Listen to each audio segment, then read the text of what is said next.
Hi, this is Tom, and we are back to talking about different kinds of reasons for mistakes while doing an orienteering. If this is your first to the channel, this is a channel about orienteering, a sport where we run with a map and a compass, an amazing and interesting activity. If you want to learn more, stay until the end of the video or just browse through all the other videos that I have on this channel.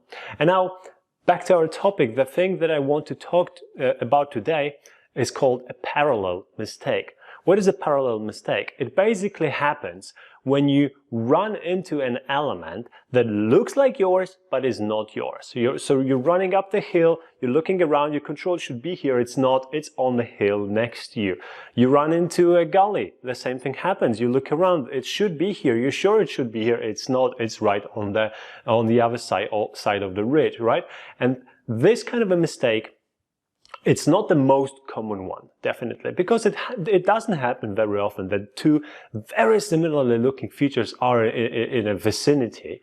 But it is a mistake that is very deadly. First of all, it can happen on almost every feature. So I have already mentioned hills, right? Gullies. It will happen also for depressions, of course, for ditches, for all the black features like rocks, rock walls, for patches of green, basically everything, right? Even the blue features like small streams or small rivers, they can also go parallel to one another and you can hit the wrong one or the wrong forking of it, for example. So this definitely is happening. And it probably happens to you as well. Now, here is the problem with this one. I actually like it a lot because even though it's not the most common one, it's very often the most deadly. Why? Because you run into an element that looks almost exactly like the one that you're looking for. This is how you've imagined it. This is what it is. You were searching for a hill. You're on a hill. It's more or less exactly where you wanted it to be. The control is not here. What happens? Panic, right? People start to panic. People start to run around. They don't know what to do. They get off the hill, climb up the hill. Maybe I didn't see it. Maybe, I don't know, it's magic. It's a deadly mistake because it takes usually a lot of time to get out of it. It's super time consuming. Even though it's simple, it's very often very time consuming because you're kind of thinking that maybe I just don't see the control. Maybe it's somewhere here, like behind the bushes, behind the tree, hidden in the tall grass or something, right? Yeah. So that's why we want to talk about this kind of mistakes, because it can save a lot of time when you know how to manage it properly. Just a super short announcement over here. The Orienteering Academy will launch from the 20th of January. This is where our first meeting going to be.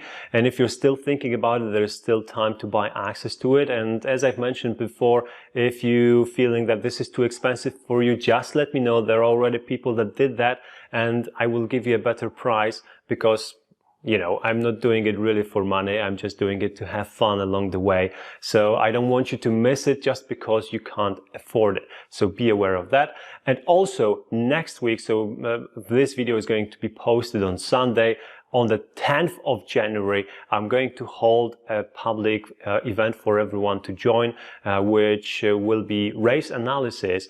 I think that the race analysis is actually a huge part of getting better, faster at orienteering. So you have to do it properly. If you want to see how I'm doing the race analysis with people, then it's completely open for everyone to join. Of course, the people from the Orienteering Academy are invited, and this is going to be our test ground, so to say. We're going to test some technicalities, but we're also going to have a real and profound discussion along the way. So if you want to join us, please do. The only thing that you have to do is sign up for the mailing list so that I can send you the Zoom link later on. The link to the mailing list sign up will be in the description of this video. And that's all. Let's go back to our parallel mistakes.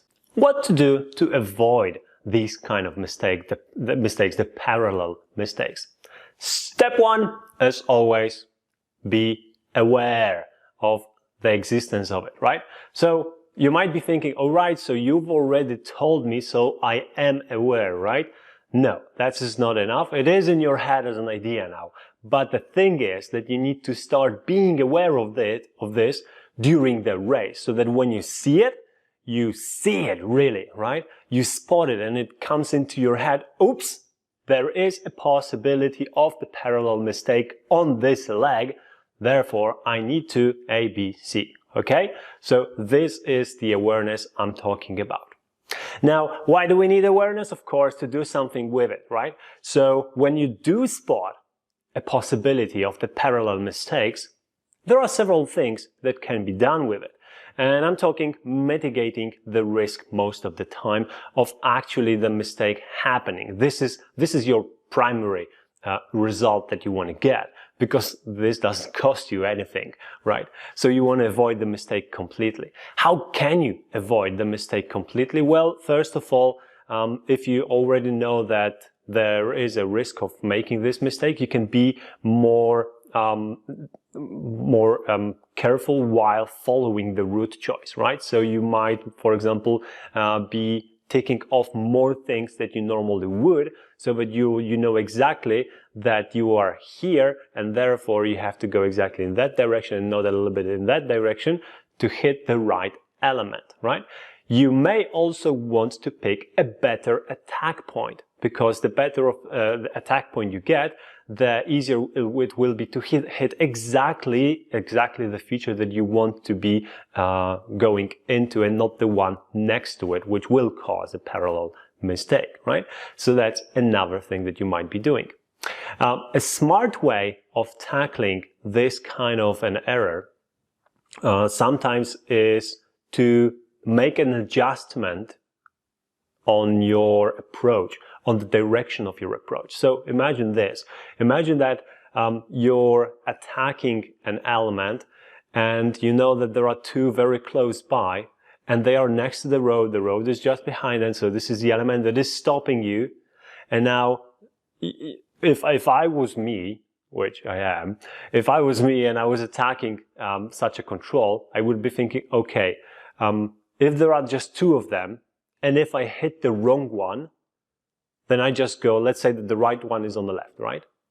Yeah, it's confusing, but let's stick with it, right? So if the right one is on the left and I hit the one that doesn't have the control, let's say these are ditches, I will immediately run to the left, because this is where mine has to be, right? But if there are more of them, like more than two, and it's a risk that I will hit the wrong one and I will not know whether to go left or right, I'll just make an intentional deviation from my course. I'll go deliberately a little bit to the left or deliberately a little bit to the right, so that when I hit the wrong one, I will know that I have to go in a certain direction. Okay, so this is what I mean. And this is actually a very good strategy in several other approaches to controls, not just parallel mistakes. Another thing that can be done is very strictly connected to the first one, so just awareness, right? You don't actually need to do anything, and I've already mentioned a very good example for it. You're approaching the elements, there are two. So if you hit the wrong one, you're sure that you're in the one that doesn't have the control. Therefore, without wasting any more time, you just switch to the other, right? Let's say you're running down the hill and you're trying to hit the gully, and there are two very similar looking gullies, small gullies, right next to one another. You run into a gully, you don't see a control, and you know from the map that the wrong one was on the left. So what you do, you immediately jump to the one that is on the right, because this one has to hold your control and it will be there, right? So it's just awareness and planning. What will happen if I hit the wrong one by accident? No wasting time, immediately jumping to the right one, right? So again, as you can see, many of those are actually coming down to spotting that this kind of a mistake can happen and making a plan for it. This plan will either help you avoid losing time completely, or will minimize the time lost. And I will repeat again that these kind of mistakes are very often hugely time consuming. So if you can make a plan to minimize the time lost during the mistake, awesome. That's exactly what you want to achieve. How to train to avoid these kind of mistakes? You might be asking yourself. Well, I think that there are only two aspects to this, really. The first one, yes, you can prepare specific training sessions that will force you into these kind of mistakes, or will force you to do something to avoid these mistakes, right? So this is a training session that is deliberately planned in a way that you're hitting elements that have the similar counterparts very close by, to the left, to the side, from the direction that you're attacking the control from, right? So, for example, in a terrain that has lots of gullies, it's quite easy to find the part of the map where you will have 2 or 3 very similarly looking gullies, one next to one another, and then you just make the runner run into those gullies from the top, and you got it, right? The same will happen if you will have some ditches, for example, in an area. Like, I don't mean like 50 of them. These maps happen as well, but like 2 or 3, and 2 are close to one another. This will be a good opportunity to try out different things, allowing you to avoid these kind of mistakes, right? So try to think of it while designing the training, and almost in any kind of the forest, you will find something that will be good enough. By the way, there are different elements in different types of the terrain that will be more common cause of this mistake, because it basically depends on how many elements of this type are on the map, right? If you have the map that has very few stones, it will be hard to mistake one stone from another. But if you have the map with lots of stones, yeah, it will be easy to mistake one stone from another, and therefore this will be a good element to practice these kind of mistakes, right? So that's definitely one thing that you can do. And a second thing, yeah, I've already mentioned that being aware is always a big part of the process. So I will repeat it again.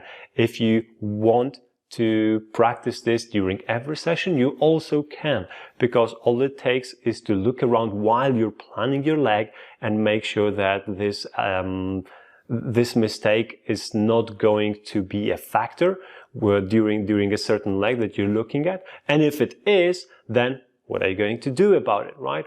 Which measures are you going to take to avoid this mistake or to mitigate the impact of it? That's all. All right. Thank you so much for listening. You're awesome, and I'll be seeing you in the next video. Cheers.